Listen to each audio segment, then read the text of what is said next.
भगवान शंकर सती जी के साथ कैलाश पर्वत पर विराजमान थे।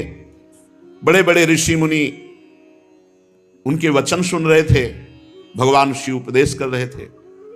तीनों लोगों को अभ्युदय और मोक्ष के लिए बड़े बड़े ऋषि मुनि उनकी आराधना करते हैं, भगवान शिव की। प्रजापतियों ने दर्शन किया और भगवान महादेव जी की स्तुति की।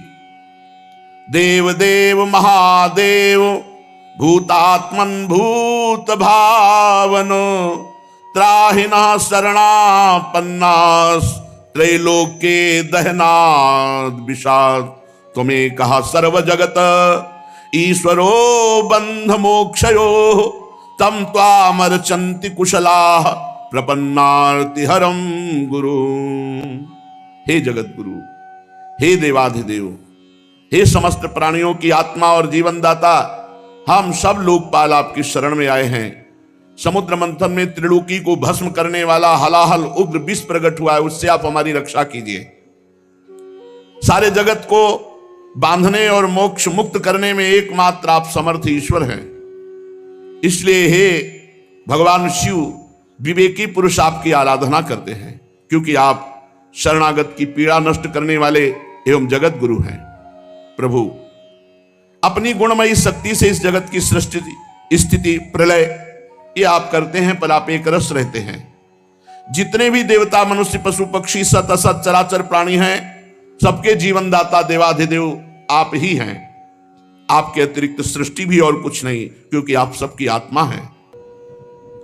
हे सर्वदेव स्वरूप, आपका मुख अग्नि है। तीनों लोगों को अभ्युदय करने के लिए हे शंकर, ये पृथ्वी आपका चरण कमल है। आप अखिल देव स्वरूप हैं। ये काल आपकी गति है, दिशाएं कान हैं, वरुण रसेंद्री हैं, आकाश नाभ है, वायु श्वास है, सूर्य नेत्र है, जल वीर्य है। आपका अहंकार नीचे ऊंचे सभी जीवों का आश्रय है। चंद्रमा मन है। प्रभु स्वर्ग आपका सिर है। वेद स्वरूप भगवान समुद्र आपकी कोख है। पर्वत हड्डियां हैं। सब प्रकार की औषधियां, घास आपके रोम हैं। गायत्री आदि छंद आपकी सातों धातुएं हैं और सभी प्रकार के धर्म आपके हृदय हैं।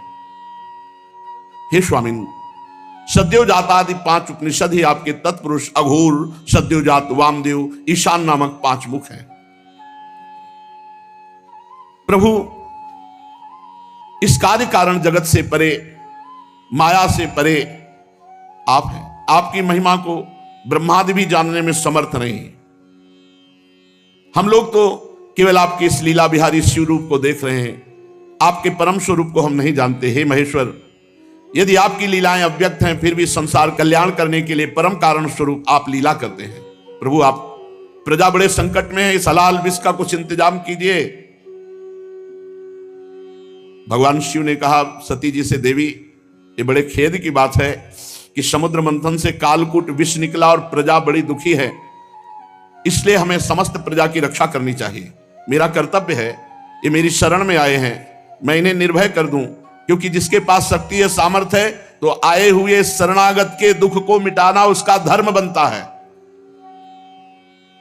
अगर अपने प्राणों की भी बलि देनी पड़े तो दे देना चाहिए, पर शरणागत को विमुख नहीं जाने देना चाहिए, उसकी रक्षा करनी चाहिए।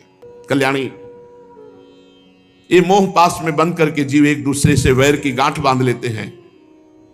ऐसे अज्ञानियों पर जो कृपा करके उन्हें भगवत मार्ग में लगाता है, उनकी रक्षा करता है, उस पर भगवान श्री कृष्ण बहुत प्रसन्न होते हैं। और जब भगवान श्री कृष्ण प्रसन्न हो जाते हैं तो मैं, ब्रह्मा, चराचर जगत उसके ऊपर प्रसन्न हो जाता है। जहां पर कृपा राम की हुई, ता पर कृपा करे सब हुई। इसलिए मैं प्रजा के कल्याण के लिए इस विष को पीऊंगा। विश्व के जीवनदाता देवाधिदेव महादेव भगवान शंकर इस प्रकार सती देवी से कहकर विष को लेने के लिए तैयार हो गए। माताजी बड़ी कृपालु हैं और जानती हैं भगवान शिव के प्रभाव को। उन्होंने अनुमोदन किया, हां प्रभु, ऐसा ही करना चाहिए। भगवान शंकर ऐसे करके आकर्षण किया और पूरे समुद्र मंथन से निकले हुए विष को अपने हाथ में ले लिया और उसको पी गए। पीकर हृदय में नहीं जाने दिया, यही गले में रोक लिया। पूरा श्याम गौरवर्ण का गला, पूरा श्याम वर्ण का, इसीलिए भगवान का एक नाम पड़ा नीलकंठ। भगवान शंकर का वो भूषण हो गया नीलकंठ। देवादिदेव भगवान शंकर सबकी कामना पूर्ण करने वाले हैं। उनका एक कल्याणकारी अद्भुत कर्म सुनकर दक्ष कन्या सती ब्रह्मा जी भगवान श्री हरि बहुत उनकी स्तुति की, प्रशंसा की। जब भगवान शंकर विष पान कर रहे थे तो एक दो बूंद विष टपक गया। उसी से जितने भी विषैले जीव जंतु, विषैली औषधियां हैं, वो सब हैं। एक दो बूंद टपक गया, उससे हैं। पूरी सृष्टि में इतना विष है, वो एक दो बूंद से पूरा विष तो भस्म कर देता त्रिलोकी को। महादेव जी गले में आज भी रोके हुए हैं। भगवान शंकर ने विष पी लिया तो समस्या का समाधान हो गया। देवता और असुर बड़ी प्रसन्नता से समुद्र मंथन करने लगे। फिर समुद्र मंथन से कामधेनु प्रकट हुई। कामधेनु समस्त कामनाओं को पूर्ण करने वाली है। भगवान इशारा जिसे देते वही उसे स्वीकार करता। भगवान ने देवताओं को इशारा किया, कामधेनु देवताओं ने ले ली, जो ऋषियों के अग्निहोत्र के काम में आएगी। ब्रह्मलोक तक यज्ञ की उपयोगी पवित्र घी दूध आदि पहुंचाने के लिए ब्रह्मवादी ऋषियों को देवताओं ने कामधेनु प्रदान की। इसके बाद उच्चैश्रवा नामक घोड़ा निकला। उसे महाराज दैत्याधिपति बलि जी को दिया गया। वो चंद्रमा के समान श्वेत वर्ण का। इंद्र ललचा तो गए पर भगवान ने रोक दिया। महाराज बलि को उच्चैश्रवा मिला। तदनंतर थोड़ी ही देर बाद समुद्र मंथन के ऐरावत नामक हाथी निकला। बड़े बड़े चार दांत, उज्जवल गोरे वर्ण का, कैलाश के समान। देवराज इंद्र को दिया गया ऐरावत हाथी। फिर कौस्तुभ मणि समुद्र मंथन से निकली। देवता और दैत्य दोनों ने मिलकर वो मणि भगवान श्री हरि को पहनाई। जो बक्षा स्थल में कौस्तुभ मणि विराजमान है, वो समुद्र मंथन से प्रकट हुई। इसके बाद स्वर्गलोक की शोभा बढ़ाने वाला कल्प वृक्ष वो देवताओं ने ले लिया। ये कल्प वृक्ष जो कामना करे वो पूर्ण कर देता है। इसके बाद अप्सराएं प्रकट हुई, जो सुंदर वस्त्रों से सुसज्जित, गले में स्वर्णहार पहरे हुए रंभा आदि, अपनी मनोहर मुस्कान, चाल विलास भरी चितवन से देवताओं के भी चित्त को चुराने वाली, तो देवताओं को दी गई। अप्सराएं देवताओं को दी गई। कल्पवृक्ष देवलोक में। इसके बाद शोभा की मूर्ति स्वयं भगवती लक्ष्मी देवी प्रकट हुई समुद्र से। ये भगवान की नित्य शक्ति है। जे ही वे प्रकट हुई तो बिजली किसी कांति छा गई। दसों दिशाएं चकाचौंध हो गई। ऐसा सौंदर्य, ऐसा उदार स्वरूप, ऐसा रूप रंग कोई भी नहीं था जो ये ना चाहता हो कि लक्ष्मी जी हमें मिले। आज भी सभी चाहते लक्ष्मी जी हमें मिले। देवता, असुर, मनुष्य, कोई भी ऐसा नहीं था जिसके हृदय में ये चाह ना आ गई हो कि लक्ष्मी जी हमें मिले। तत्काल इंद्र अपने हाथों से उनके बैठने के लिए विचित्र सिंहासन ले आए। श्रेष्ठ नदियों ने मूर्तिमान होकर के अभिषेक के लिए सोने के घड़ों में भर भर कर पवित्र जल ला दिया। पृथ्वी ने अभिषेक के योग्य सब औषधियां दी। गौओं ने पंचगव्य और बसंत ऋतु ने चैत्र वैशाख में होने वाले सब फूल फल उपस्थित कर दिए। इन सामग्रियों से ऋषियों ने विधि पूर्वक लक्ष्मी जी का अभिषेक किया। गंधर्व गान कर रहे हैं, अप्सराएं नृत्य कर रही हैं, बादल सदैव होकर मृदंग, डमरू, ढोल, नगारे, नरसिंगे, शंख, वेणु, वीणा ये जोर जोर से वाद्य बजा रहे हैं। भगवती लक्ष्मी देवी का अभिषेक हुआ। वह सुंदर पोशाक धारण की हुई सिंहासन पर विराजमान है। दिग्गज कलशों से उनका स्नान करा रहे हैं। वेद में ब्राह्मण वेद मंत्र पढ़ रहे हैं। समुद्र ने पीले रेशमी वस्त्र उनको पहनने के लिए दिया। वरुण ने वैजंती माला समर्पित की। प्रजापति विश्वकर्मा ने भांति भांति के गहने दिए। सरस्वती जी ने मोतियों का हार, ब्रह्मा जी ने कमल, नाग ने 2 कुंडल अर्पित किए। इसके बाद लक्ष्मी जी कमलों की माला लेकर किसके गले में डाले चली। लक्ष्मी जी के मुख की ओर देखकर जब वो मंद मंद मुस्कुराती हुई चल रही थी, उनकी पायजेब बज रही थी, कोई ऐसा नहीं था जो ललचा न गया हो लक्ष्मी जी हमें मिले। पर वो चाहती थी जो हमें चाहे ना उसको हम वर्ण करें। निर्दोष हो, जिसके हृदय में चाह ना हो, उत्तम गुणों से नित्य युक्त हो, उसे मैं अपना आश्रय बनाऊंगी। लक्ष्मी जी ने देखा गंधर्व, यक्ष, असुर, सिद्ध, चारण, देवता सब चाह कर रहे हैं। किसी शर्त है, जो चाह ना करता हो, निर्दोष हो, अविनाशी हो, नित्य हो, ये सब भगवान में है। वे मन ही मन तपस्वियों की तरफ देखकर कहा, इन्होंने क्रोध पर विजय नहीं प्राप्त किया। ज्ञान तो है परंतु अनासक्त नहीं है। कोई महत्वशाली है परंतु वो काम को नहीं जीत सका। किसी में ऐश्वर्य बहुत है पर वो ऐश्वर्य किस काम का जब दूसरों का आश्रय लेना पड़े। किसी में धर्माचरण है तो प्राणियों के प्रति प्रेम का पूरा वर्ताव नहीं। त्याग है पर केवल त्याग से ही थोड़ी मोक्ष हो जाएगा, तत्वबोध होना चाहिए। किन्हीं किन्हीं में वीरता है पर वो भी काल के पंजे के बाहर नहीं है। कुछ महात्मा ऐसे हैं जो विषयासक्त नहीं है परंतु अद्वैत समाधि में तल्लीन है। किसी किसी ऋषि की आयु बहुत लंबी है परंतु उनका सील मंगल मेरे योग्य नहीं। किसी का सील मंगल है तो आयु का ठिकाना नहीं। लक्ष्मी जी ने सबको देखा पर कहीं भी चित्त नहीं टिका। जब भगवान के ऊपर दृष्टि गई तो उन्होंने कहा, मुझे चाहते नहीं है, ये हमें पसंद आए पर ये हमें नहीं चाहते। पर सोच विचार करके भगवान के ही गले में जयमाला डाल दी, अजित भगवान के, क्योंकि समस्त सद्गुण नित्य निवास करते श्री भगवान में। लक्ष्मी जी के एकमात्र आश्रय भगवान श्री हरि है। इसी से उन्होंने भगवान श्री हरि का वर्ण किया। लक्ष्मी जी ने भगवान के गले में नवीन कमलों की सुंदर माला पहना दी, जिसके चारों ओर झुंड के झुंड मतवाले मधुकर गुंजार कर रहे थे।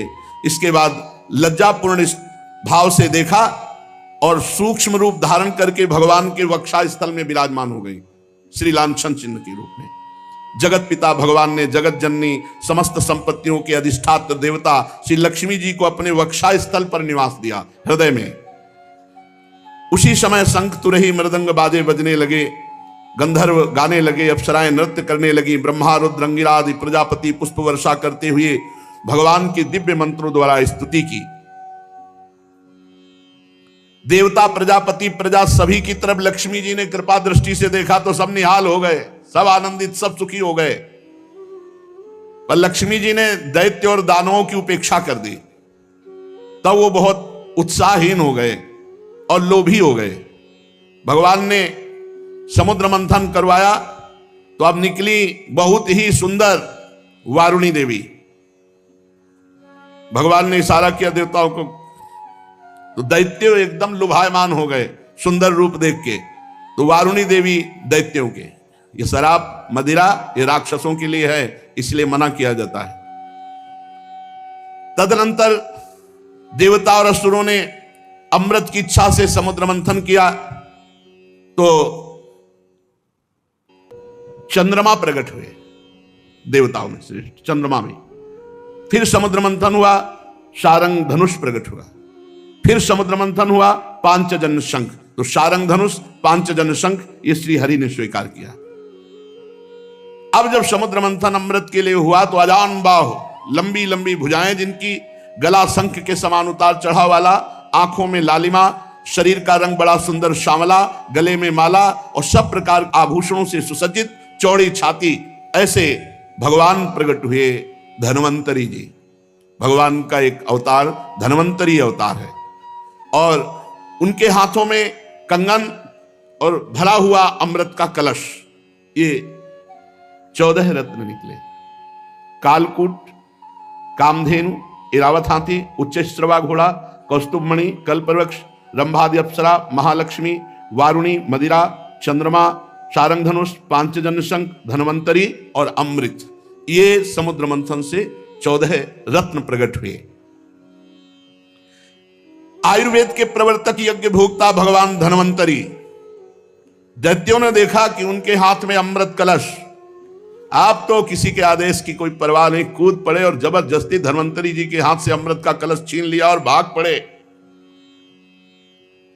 ये अच्छा रहा कि पिया नहीं, भाग पड़े लेके कि सब एकांत में चलकर दैत्य लोग पिएंगे।